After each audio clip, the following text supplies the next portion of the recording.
We're delighted to have partnered with NordVPN again for this season. We partnered with them last year, and they are, of course, a supporter of Rangers FC as an official sponsor there. And best of all, we can give you an exclusive NordVPN deal. If you go to nordvpn.com/heart and hand, you will get a huge discount off your NordVPN plan and one additional month for free. Completely risk-free. There's a 30-day money-back guarantee with Nord. And look, I use this product. I would highly recommend it.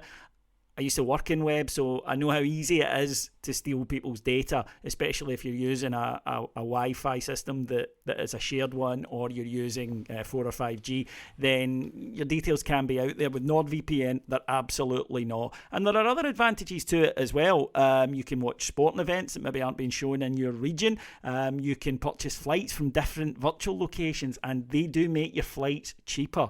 This is very, very useful. What a price is in the UK isn't the same as what a price is in America or a price is on the continent. NordVPN can save you money. You can buy purchasing subscriptions from other countries at a cheaper price, and you protect your data while travelling and using public Wi-Fi. I keep coming back to that. Anyone who's at the hassle of a cancelled card will know what I'm talking about. So all you need to do is go to nordvpn.com/heart and hand, and you'll get a huge discount off your plan and 1 month additional free, completely risk-free. I urge you to do it.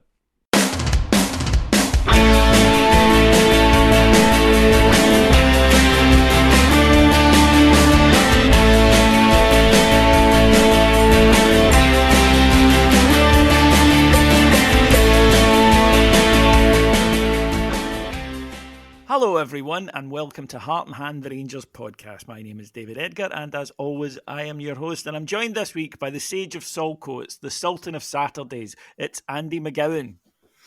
Hello David, hello folks, delighted to be back. Got you all to myself today, David. You'll just have to listen to me and no one else. Yeah, well, an absolute pleasure, my friend.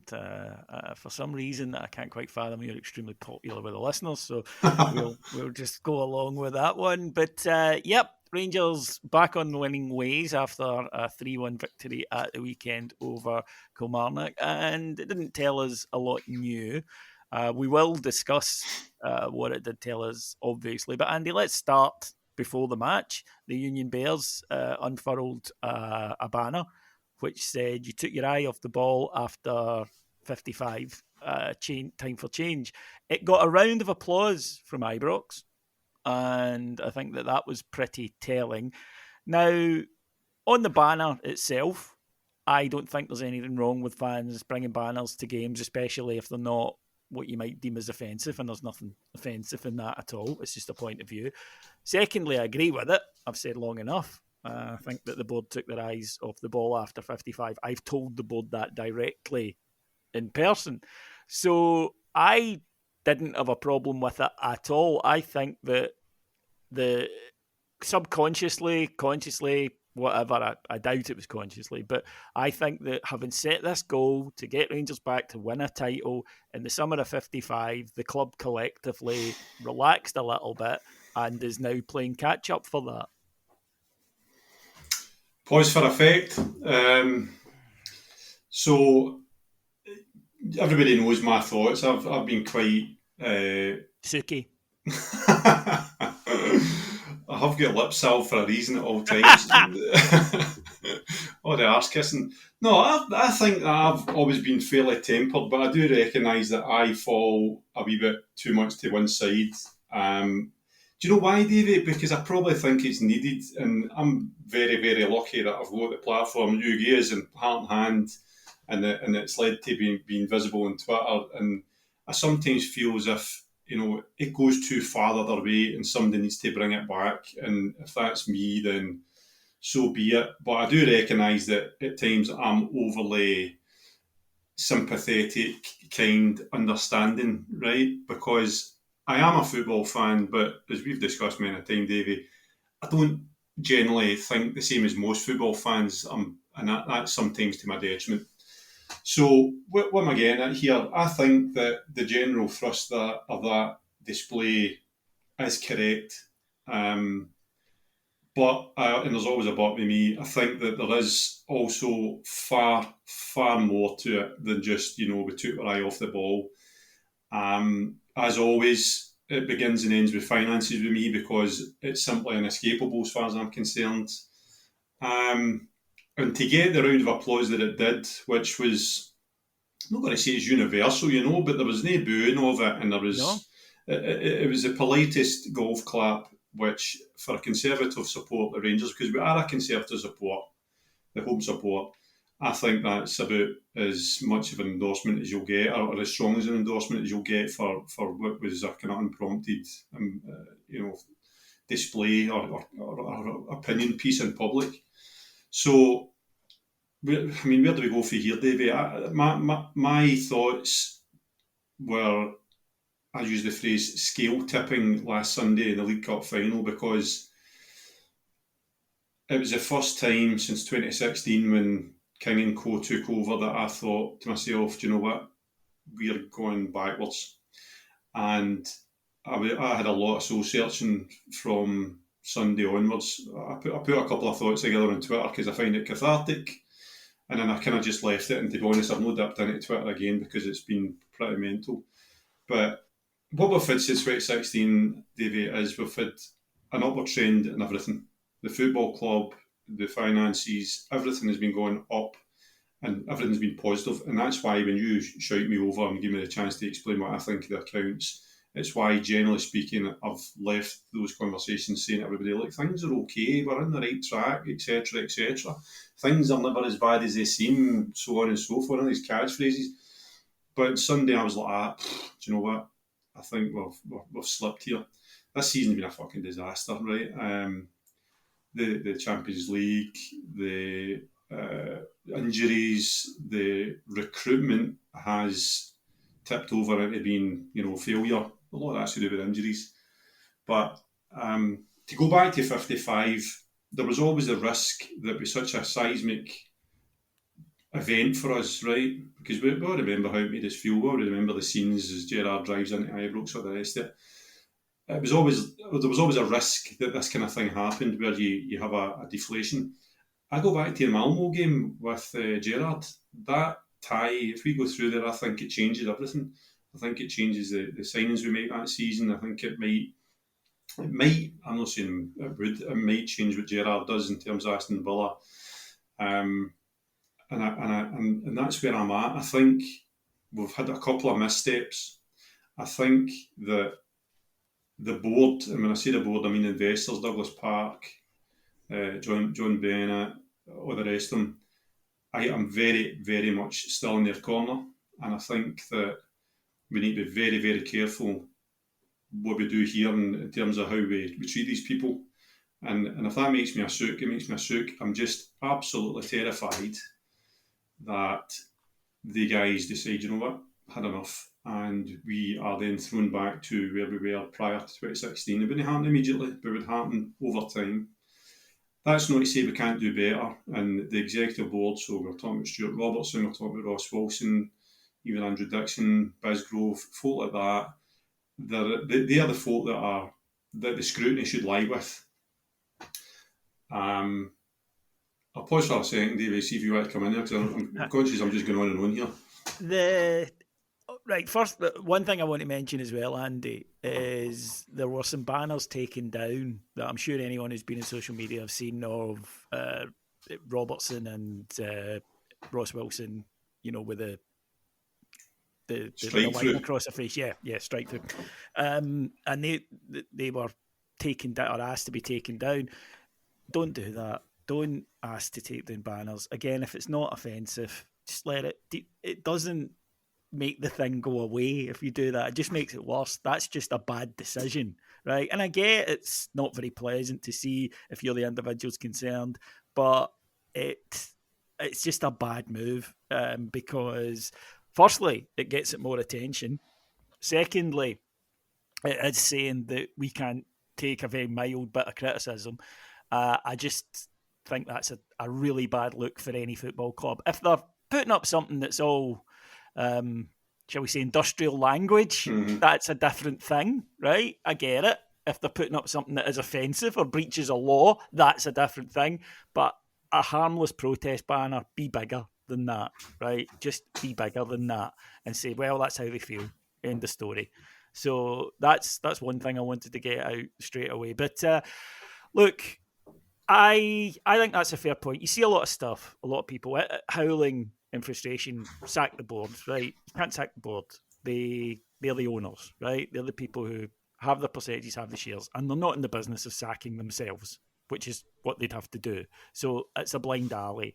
The people to focus on are the executive level team and then the players and club management. Now, they've made the change of a club manager. So he's not going anywhere. And he's done well. In all honesty, since he's come in, he's done well. As disappointed as we all are with the League Cup final. We mentioned last week he had a bad day at that. But he has done overall well. He's not going anywhere, right? So change the players. Yep. We're going to talk a little bit about that later. We've been saying it consistently. All the fans I know are saying it consistently, right? That's cool. But then you come to the executive board. And the fact of the matter is with Ross Wilson, I've said it before, I think that for all the good he has done, to quote Cromwell, it's time to go. It really is that simple. I think his transfer record doesn't stand up. I think once you've put building blocks in place at a club and built an infrastructure, then the focus of your job does move on then to just running the football operations. The recruitment is a massive part of that. But more importantly, there's no trust between him and the fans anymore. The fans just don't rate him. And he may feel that's unfair, and it might well be unfair. I don't know. But the fact of the matter is the fans, it's too far gone. So it would be good for him to get a new challenge. It would be good for us to get fresh eyes in there. And incidentally, that doesn't mean somebody comes in and everything's perfect again. They'll make mistakes too. But I just look at the amount of players that have come in, and I think, this is the squad that we're looking at the moment. I don't think you can say, yeah, you've done a really good job, so we trust you to revamp the squad that you built in the first place. Robertson, been there 8 years now. Again, is it time for a change? Is it something that we need to look at? Is it something that the majority of the fans want? They will always be the focus for blame now. It really is that simple. But I think that it's more likely to be Wilson, in all honesty, that will go. I would be kind of expecting that change to be made, Andy. I think that it is time, to be honest. And I think from his performance at the AGM, that looked to me a guy that's pretty entrenched in his views now. And if you're not going to accept that there is an issue and that some of the criticism is fair, you're not going to be able to change it. It's just not humanly possible. So surprisingly, I'm not too far away from you, David. There's a couple of things there that the investor board, if you want to call them that. Now, the reason I am entrenched in terms of where I am with them, and I will be for quite a bit of time, to be quite honest with you, because I have expressed that we have exceptional circumstances as a football club, which we take for granted, which is that these guys have shored up huge losses, and it should never ever be taken for granted just because they're wealthy individuals. And I think I've always said as well that we've become, as a support, inured to these big losses. And I often stated I fear that there's large swathes of Rangers support that will not be able to stomach what self-sustainability means, which is when that kind of sugar daddy model is turned off and you have to live off your own means. I think there's a wee bit of truth in that now that's coming to the fore, right? Because the transfer budgets that we work within, the markets that we work within, because of that, I think there's a bit of a reluctance to accept it as the reality we're working in. That's not to say we can't work on them better, Dave. That's not what I'm saying, but I think there's a bit of that in there. And I think that might point towards what you're talking about with Ross Wilson in terms of his own personal, well, you called it entrenchment, but I get exactly what you mean. But you've got to remember that the executive board are who the investor board are entrusting effectively to administer their investment. So I think the key dynamic in all of this is, as long as Stuart Robertson, Ross Wilson, Bisgrove, everybody else at that level, as long as they have the trust of Douglas Park, John Bennett, everybody else, then you might find that nothing much changes, but they won't be tin-eared to what the fans are saying, because once the genie's out the bottle with any football clubs, it's very, very hard to get that back in. And quail it. The only thing that does it is success in the park, and we're no looking as if we're close to that. Certainly not this season. I don't think the Scottish Cup's going to quail it. Andy, I just think that from a board point of view, that they'll be looking at the wage bill, the spend, and the Yeah. state of the squad. I wouldn't be happy if it was me, and I would be saying to the guy that built it, justify this. Yeah. If it was me personally, I would be looking at, because I've said this before, it's not all about the spend, it's about how we are spending it. Rangers' wage bill is massive. Rangers' wage bill is bigger than Celtic's. Are we getting value for that squad, that spend? No, we're not. So clearly we're not. It's just factually unarguable. So that, to me, is why I think if I was the board, rather than hunkering down and saying, oh, he's doing a great job, as we've heard Stuart Gilbertson say, although he's not a board member technically, he's an investor, but I would be saying, a £50 million wage bill for this. That's where I'd be on it. So, I mean, you're hit upon something. I've spoken very, very often about the wage bill, because when the accusation gets thrown about lack of investment, i.e. transfers, I always say, hold on a minute, the wage bill is running hot and it has been for a long, long time, and we have no rights to moan about the wage bill. It is something like 37 million for the first team squad. It's huge, and you're exactly right that that's why I give the investor board a pass, because they're doing what they're supposed to be doing and a wee bit more. They're letting that run hot, where every fibre they're being will be saying we should be reducing that, but they're letting it run. And it's the use and the return that we're getting from that at the moment. Now, the injuries are not helping. We have had bad luck with injuries, and there's probably a wee bit more to it than that, I think, because I think a few chickens have come in with roost in terms of player profile that we signed, because we get them a value player because of their injury record. And I'm thinking about Roof here, Suter to a lesser degree. That sounds crazy. Helander, yeah. So a few of those chickens have come home to roost in terms of if that's been a model or a tenet of what the plan has been, then it's failed. Now, the reason I tend to get closer to where you are with Ross Wilson, because everybody knows, right? If you follow me on Twitter, you'll know that I've said, look, director of football role is a 5-year role, and I'm an awful one for giving folk time, whether it be the football manager or whoever, right? But we're getting close to that time now where it's fair to make a judgment. Now, even 6-7 months ago, I could turn into somebody that's having an argument about Ross Wilson and say, well, you can't really argue because we've just reached a Europa League final based on what his plan is. We won 55, albeit it wasn't in that long, but you can't have it both ways and no give credit and take away credit when you say it's not him. But we're not getting, and this is why Sunday was a scale tipper for me, because I'm looking at it and I'm saying, right, it just, the balance isn't there. Players have overstayed their welcome, and if I'm giving them the benefit of doubt, I'd say, right, we had to keep them longer than we normally would have to get 55, and we were enthralled to Gerrard. There's no question about it. We were doing things because Gerrard wanted us to do it, as opposed to what should have happened at the time, like Morelos. So I am now of the opinion that, if Ross Wilson stays, then he's really got a summer to do something pretty strong, to the same extent Celtic did after their debacle in 55 season, 10-in-a-row season. It's a hard thing to do, and it's a hard thing to do under the financial constraints that we're under. Stuart Robertson, I've got more sympathy for, because Stuart Robertson is fulfilling his remit, which is the numbers that I talk about in accounts every year are getting better and better and better. And I've often said that Robertson and Bisgrove, if you want to call them a duo, their job's to tool up the business to deliver what we need on the park. And to this point, I think I could argue a case for both, definitely. But I think what happens here, Davey, and I don't want to conflate things, I think a lot of the Rangers support are looking for leadership, which I don't think Stuart Robertson's first forte, right?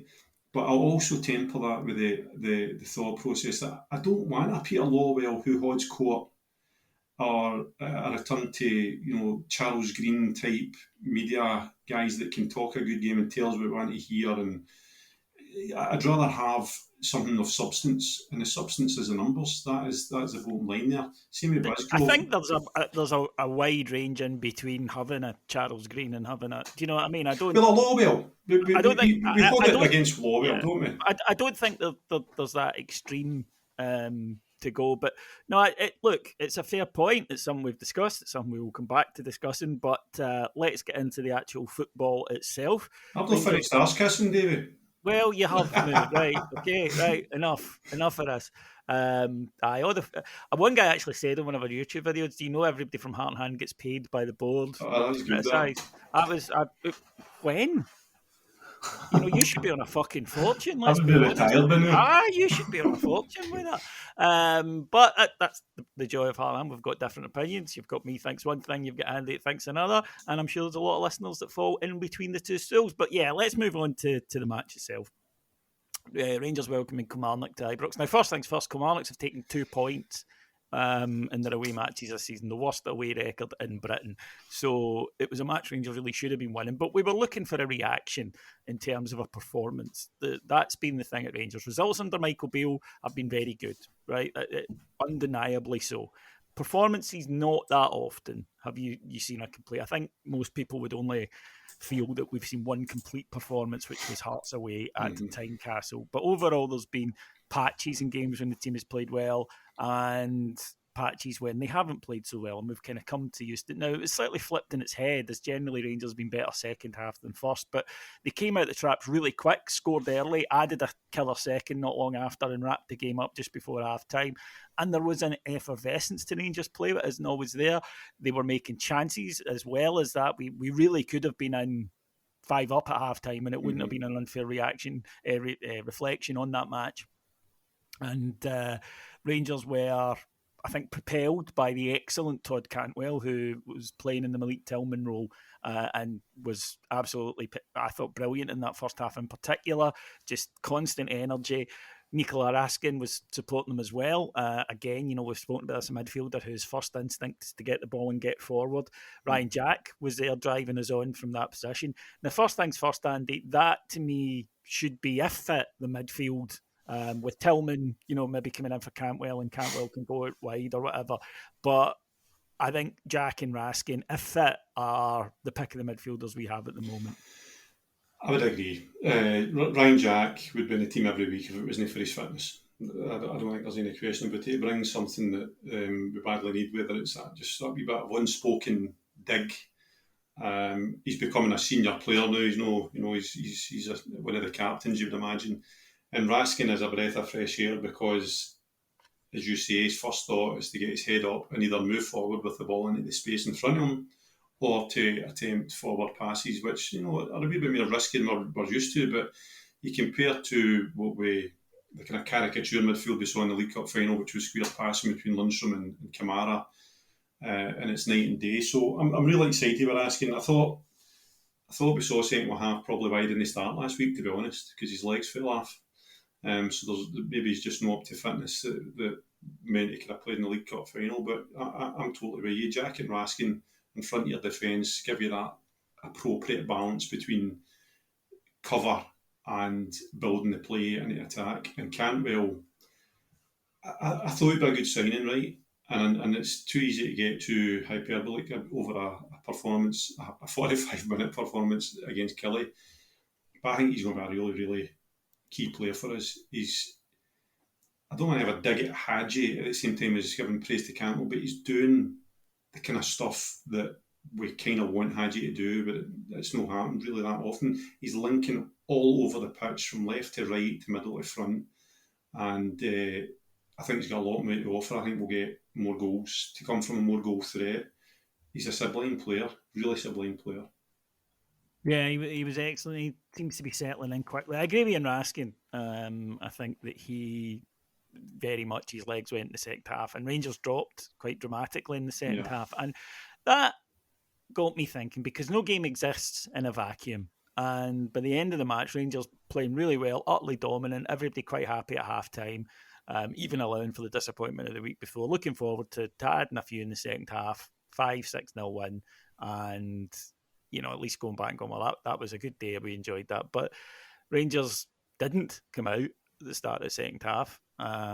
Gave the ball away constantly. As Michael Beale said, it wasn't 1 or 2 players. It was 7 or 8 players just constantly giving the ball away. Couldn't put 2 passes together. None of the kind of movement and vitality and zip that we saw in the first half. Kilmarnock get a goal back. And after that, Rangers then steady it up. Lundstrom comes on for Raskin, who, as you say, had tired badly, and shuts the game down. And Rangers win at a canter. I mean, at no point was it ever in doubt. But it led to, as I say, some disappointment among the fans. The mood of the week, I think, influences that as well. A win is a win. We'd always take them. But it's something that has been said a lot, and I think it's a valid criticism of this Rangers team doesn't put in 90-minute performances. And a friend of mine said to me, they can't be arsed playing for 90 minutes. And I said, it's not that, I don't think. I mean, I doubt very much they were sitting in the dressing room on Saturday at half time and they went, right, lads, let's go out and half arse it here, game's done. Let's, get the fans howling and frustration at the fact we can't pass the ball, and that'll be a giggle. I don't think that happened, right? And it made me kind of look back in all the games, and this season, in terms of really excellent full match performances, I think you're going Hearts away twice, Aberdeen at home when we beat them 4-1. And bar that, I'm kind of struggling to look at a game where I thought for 90 minutes Rangers came out, played the way they can, and dominated. Now, under Beale, they've got a great habit of winning the games regardless, and that's brilliant. But you need to then go, right, well, okay, so why do they play in patches? And there's a whole manner and host of things. But as I mentioned on our daily show today, I'm kind of coming around at the opinion, Andy, it's because they can't play consistently all the time because they're not that level. And the reason that I say that is you watch other sports, you watch golf. Some players can, in an 18-hole round, be absolutely brilliant for 3 or 4, then struggle in others. You watch, tennis. Some guys have a great couple of sets, but then struggle. You watch darts. Some guys are hitting 110 averages for 4 or 5 legs, but lose the match. The top guys, the really top guys, they're consistent. It's not about ability. All professionals have ability. It's about being able to play at that top level of ability consistently. That's what the top guys do.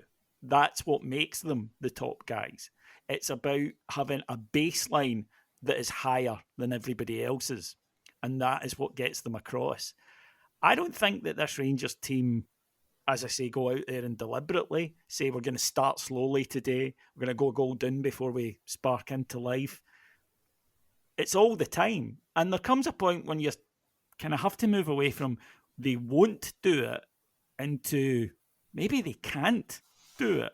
And that's kind of where I am at the moment. And that again goes back to that's why we need to make changes and getting guys whose baseline in a game doesn't drop below a 7, right?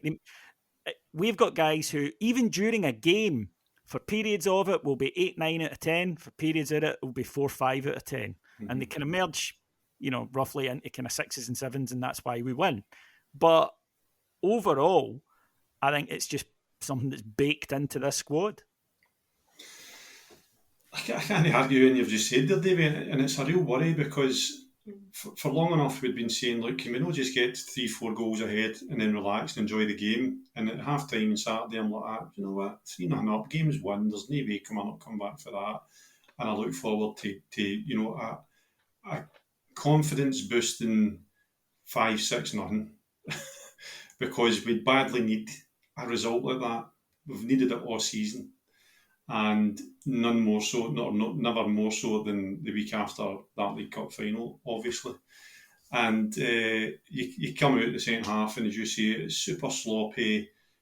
Kilmarnock could tweak things a wee bit, and they were causing us problems. And they brought Jordan Jones on, for Christ's sake, and he's skipping past players and firing crosses in and getting set pieces. And I'm like, this isn't acceptable. And I tried not to overreact to things, because I know the game's won, but it's just emblematic, everything you're saying there, that if we're serious about winning things on a regular basis, and we look across the city, right, that's the elephant in the room, they're doing it.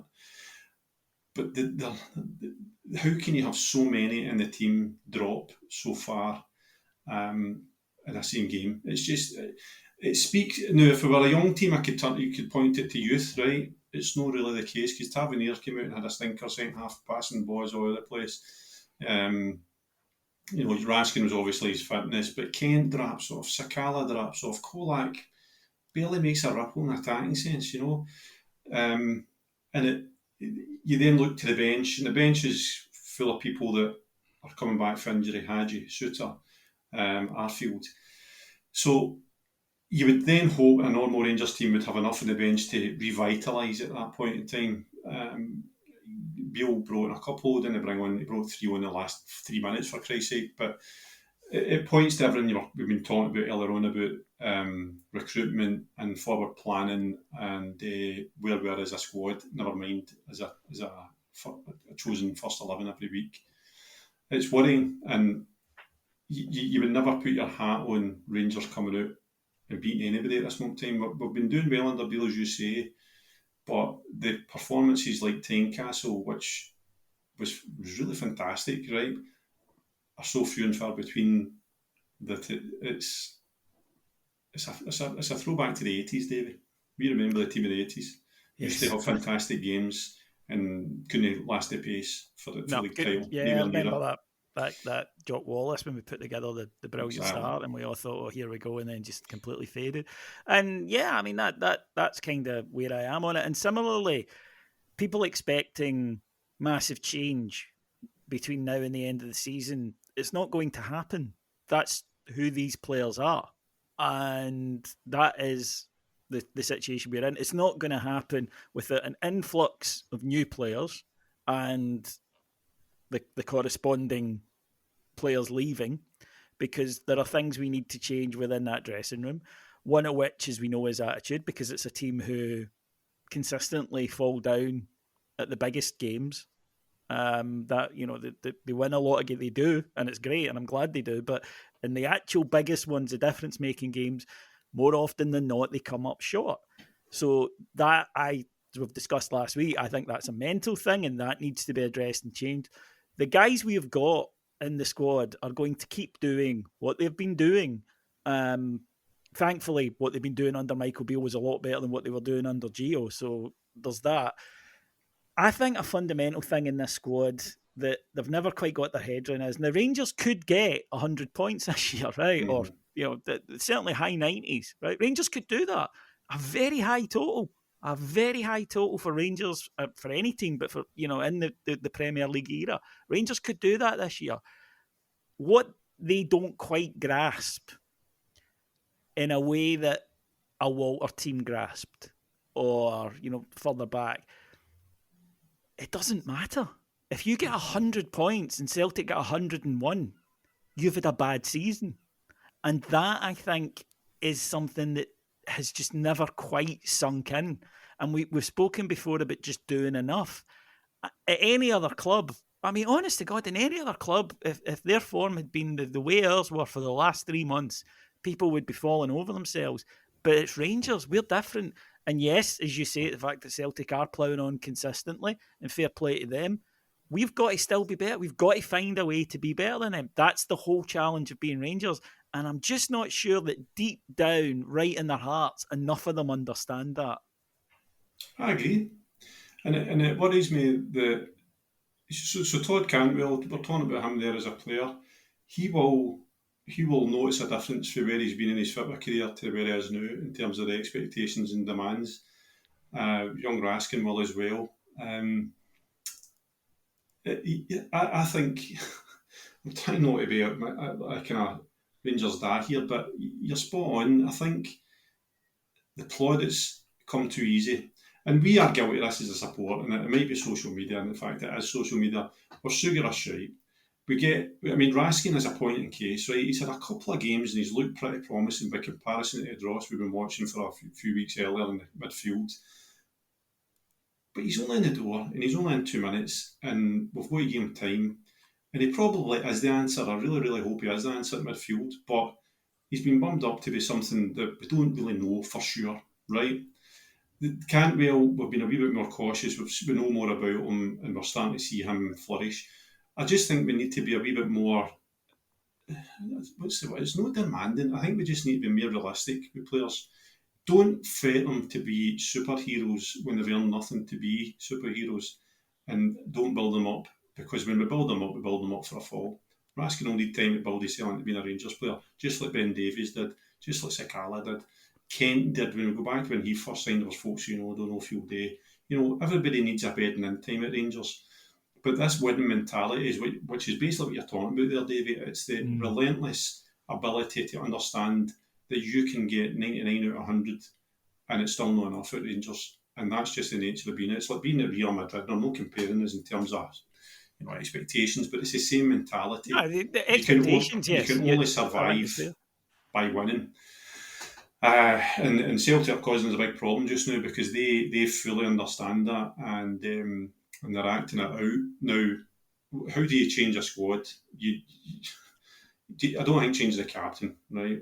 We often hear about Tavernier shouldn't have a captain, but we used to hear that about Stephen Davis in his first time round at Rangers. He wasn't a captain. I don't think that's part of it. I think it's a collective thing.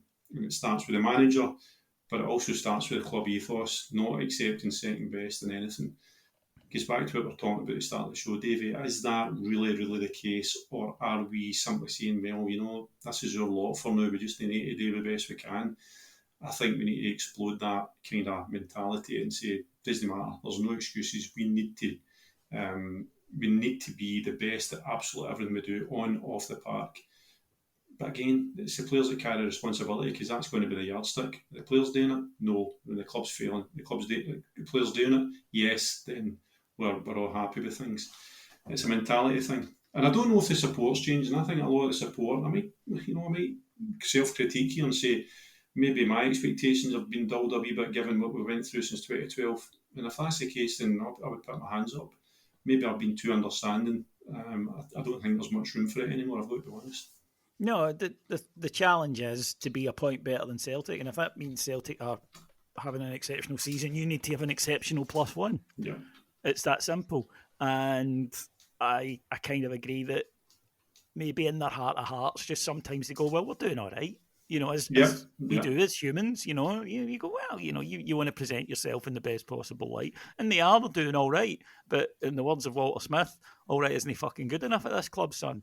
And that, I think, is something that will not change until the squad itself changes. We've had 3 managers in there now, and this has happened. I think you need to change the bodies, and you can't change all of them. Some of them will still be there, some of them will play a part, and some of them will get better. But the guys that we bring in have to have that mentality as well. It's been said before about us. I think that the last couple of years we've had a load of really nice guys in that dressing room, and I think maybe we could do with a few bastards, for want of a better term. The real torn-faced, screaming and bawling at everybody that you've got to win. That's all that matters. Every club needs 1 or 2 of those. So see when you're saying that, Dave, that's a funny thing because there's been a particular player going through my mind in the last couple of weeks, and it's Alex Ray.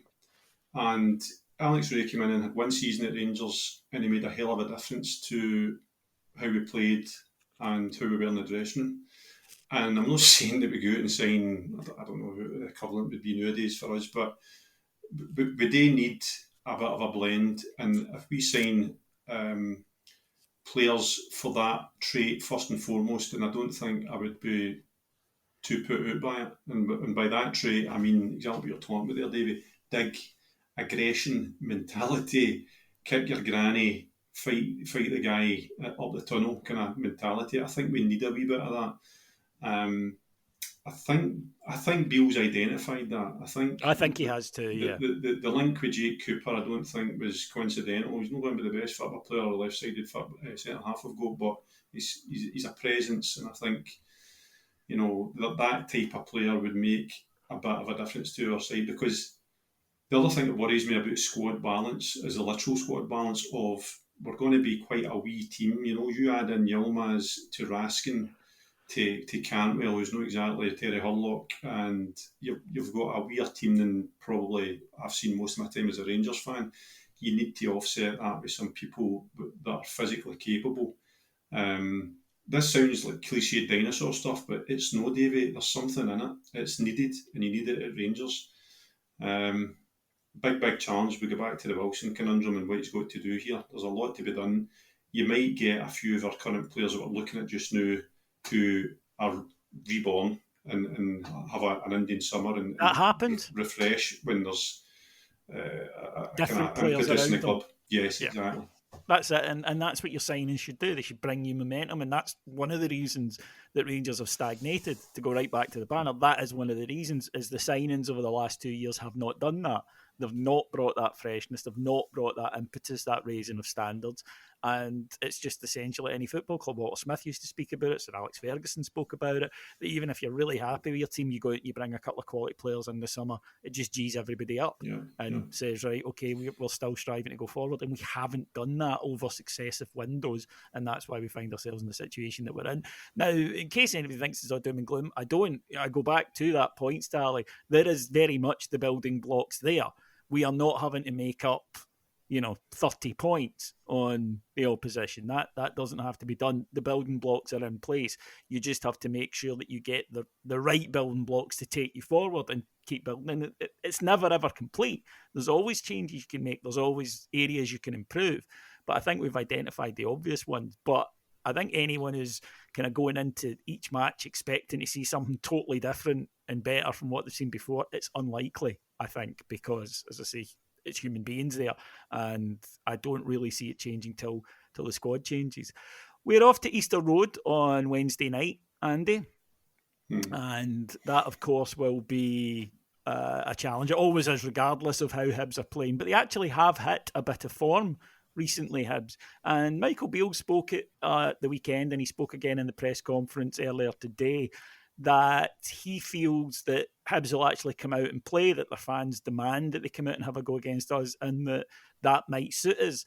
And to a degree, yes, it does. It means you have to stand up and be strong defensively, but it should allow space for the creative players that we have to go out and do what they're best at. Aye, and I agree with Bill, but it's whatever Rangers turns up, because we have started some games really, really well, and other games we've looked as if we're scared of our own shadow from the first minute when a team comes at us. I hope they do come out. I hope Hibs come out, and they have hit a bit of form. Easter Road's never an easy place to go, no matter what. And we've got more attacking impetus we had than under Gio. There's no question about it. We do, get forward much more slicker and faster than we did before. And I'm excited by the likes of Cantwell and Raskin if they get the bit of space that can be afforded when you're playing away from home if a team comes at you. And it's not just 10 men behind the ball. Obviously, they'll have their shape when we've got the ball, but sometimes you just get that wee bit more. And they are quite attacking. They've got the Yuan and so forth, but they will get players forward. So this is a test.